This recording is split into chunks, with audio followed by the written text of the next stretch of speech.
Okay, tell us something about yourself. Hi, I'm Nida. I am an IT manager in a public accounting company in the Silicon Valley Bay Area. I provide, IT audit services to all the companies in the Bay Area that need it.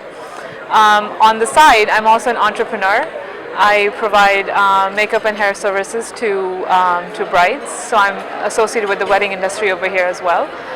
What brought me to Open today was the woman leadership track. I looked at all the speakers, the forums that are here today, the panels, and I really liked all the speakers that Open has picked this year.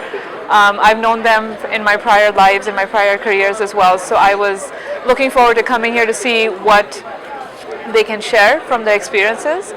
I just attended a few sessions this morning and it's been great.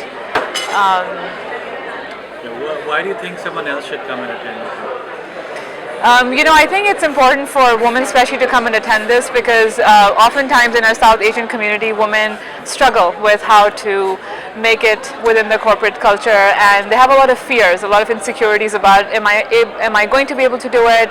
What are the hurdles that I'm going to come across? So I feel like this open forum, when you hear other people speak about how they overcame their struggles and how they moved up. I think anybody can benefit from that. So I think it's a great opportunity for people to come here and not just attend the panels, but also afterwards. Networking happens all throughout the day, so that you have the opportunity to speak to them. Because the panels they have a time limit. So if you're not able to get to the questions that you may have in mind, people are networking the whole day over here, so you can catch them and have a one-on-one session with them. So I think it's extremely valuable for people to be here. Great, thank you so much.